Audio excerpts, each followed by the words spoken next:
Good morning, everyone. My name is Mighty Stream. I'm going to do our March the 5th spiritual principle day in a meditation. I hope you're doing well this morning. It's good to be with you. As I indicated earlier, there is a storm brewing, quite disturbing, the level of thunder right now. So I want to get right into this one for you. It's entitled Free to Simply Be. Letting go of the idea that we have to understand why things happen or how it all works frees us to have a spiritual experience without wondering if we're doing it right. Now, that comes from the Living Clean book, chapter 2, Connection to a Higher Power. Addicts are perceptive people, or so we like to think. When we were using, we could go somewhere we'd never been and easily find either a way to get drugs or someone to use with. Our intuitions and insights often serve us well in recovery, especially as the steps help us to improve our ability to discern between the voice of self-will and that of conscience. Learning the difference can be a challenge since the disease talks to us in our own voice. Freedom from our disease depends on it. With practice and the help of other recovering addicts, we improve our connection to our intuition and our conscience. We gain the freedom that make better choices. We gain the freedom to make better choices and our lives improve. Trusting in the process and in our conscience can be scary. How can putting down the drugs make the obsession go away? How can we be sure our sponsor won't share our inventory with everyone? What happens if we let go of that defect that has been protecting us? We just don't like not knowing. Step 2 in our basic text tells us we can use this power long before we understand it. One member shared, I've been staying clean on a higher power that I don't understand for over 25 years. And I'm starting to get okay with never knowing. It still works. No matter how perceptive we are, our perception is limited. There are wavelengths of light not visible to the human eye, pitches of sound not perceptible to the human ear. We cannot know the totality of things. When we get okay with not knowing, we can shift our focus to what we do feel, sense, and perceive in the present. We are free to be right here, right now. It's okay if I don't know. I will enjoy the freedom to just be. Let's take a moment of silence followed by the We version of the Serenity Prayer. Moment of silence now, please.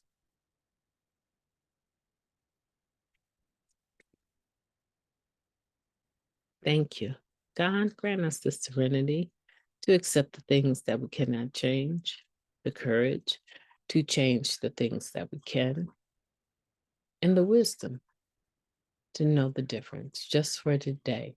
Please and thank you. So, what a powerful meditation, talking about free to simply be. That is a beautiful space to be in, where you actually make room for yourself to experience the here and now without prejudging it, without over analyzing it, without withdrawing, shrinking away from people, isolating. How about this one? Without shaming other people, alienating other people out of fear of the unknown, thinking, if I talk more than they do, if I talk louder than they do, they won't know that I don't know what I'm talking about or what they're talking about. Yeah, we've done So, man, I'm sitting here thinking to myself how something so simple as this meditation could stir up so much inside of me. How many times have I said I worshiped knowledge? I thought knowledge was power. But here's the thing about being lazy when it comes to being studious.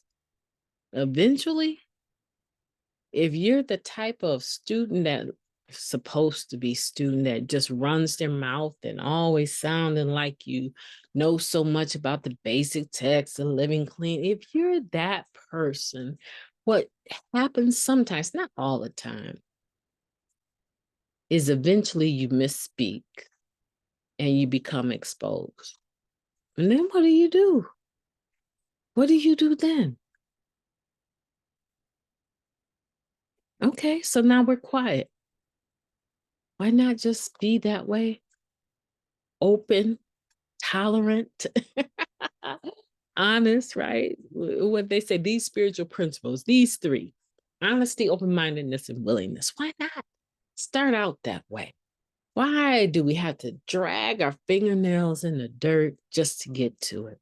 Suffer humiliation, suffer lost relationships, all because we don't know how to simply be in the moment, not in the future, not in yesterday, right here, right now, in the moment, and accepting that in this place, we don't have all the answers. There's no way we possibly could. We're human beings. I love this meditation. I hope you do too. You know, I would love to spend another 5 minutes with you, but I really need to go and make sure that my house is secure with this storm coming through. Okay. I hope that you are going to have a beautiful day on purpose, whether or not I sit here and expound on March 5th's meditation or not. I hope for you to have a beautiful day on purpose. You know why?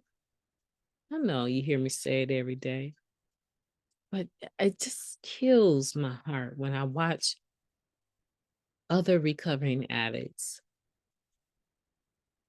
suffering from mental unwellness. Let me put that gently, right? Mental unwellness. The butt kicking machine is still on. They've been in the program, but they talk far worse about themselves than anybody ever could. I don't want that for you. I don't. I don't. I just think that after a person, listen, I had a sister, I think she might have, I want to say, without exaggeration, I want to say between my experiences and those of other family members, she probably overdosed a total of 8 times. She flatlined so many times that it was just amazing that she had any cognitive ability before her final flatline. It hurts to see people that have the tools or have been exposed to the tools to get into the program and not do the work. Still hurting. People still going the other way when you walk into the room. It bothers me to see when we're hurting needlessly. And all we really got to do is recognize that we have a gift called Narcotics Anonymous, and it has given us a higher power. It's given us relationships. For many of us, it's given us an education. I know one addict, they just, in recovery, they just signed for their very first home, and they are in their 60s. They're homeowners. Lost dreams awaken and new possibilities arise. So why don't we do this? Let's do this real quick. Grab a piece of paper and write down some of the lost opportunities you've had. And then on the other side of that paper, right? On the first side, entitle it Lost Opportunities Due to My Drug Addiction. Now, on the other side, write New Possibilities that have risen, RISEN, that have risen, and write down those things that you're experiencing for the first time. You never thought about them, but they're happening. I took a house full of our recovery home of men, took a house full of men to the convention in Chicago. It was just amazing to see them experience that atmosphere for the first time. Because that's where I made my first meeting in 1993, my first convention. So it's really nice. I want you to think about those new possibilities that have come your way as a direct result of you being clean now. If it's seeing your kids, put that on there. If you lost custody of them and now, they're old enough to seek you out without somebody standing over them, of course they want to know who their parents are. I would think so. Clean, right? That is included. I want you to include that. But more than anything, just promise me you will have a beautiful day on purpose. Talk to you tomorrow.